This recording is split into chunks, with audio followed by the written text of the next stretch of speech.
कुरडई करताना झाली खूप मोठी चूक. म्हणजे असं पण झालं आणि आम्ही कुरडई केल्या आणि त्याच दिवशी पाऊस आला. आम्ही कुरडई कशी बनवली ही 4 दिवसाची प्रोसेस मी तुम्हाला एका मिनिटात शेअर केली आहे. त्यामुळे व्हिडिओ पूर्ण बघा, तुम्हाला खूप फायदा होईल.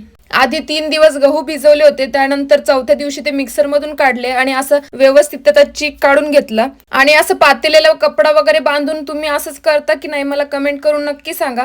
त्यानंतर दुसऱ्या दिवशी त्या चिकाच्या वरचं जे पाणी होतं सगळं काढून टाकलं आणि त्याला व्यवस्थित मिक्स केलं, कारण बुडामध्ये ना त्याला खूप असं घट्ट पॅक होऊन बसतं ते. आणि त्यानंतर इकडे आदण ठेवलेलं होतं चुलीवरती. जेवढं चीक होतं तेवढंच आम्ही पाणी घेतलेलं. मग त्या पाण्यामध्ये व्यवस्थित मीठ मिक्स करून आहे ना हटून घेतलं. आणि हटायला खूप प्रचंड मेहनत लागते, त्यामुळे कुरडई करायची म्हणलं तर 4-5 जण तर कंपल्सरी लागतातच.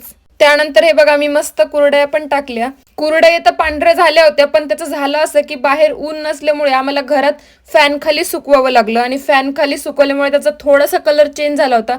पण ठीक आहे, तळल्याच्या नंतर तर ते पांढरेच दिसणार होते. त्यामुळे मी तुम्हाला कुरडई पण तळून दाखवली.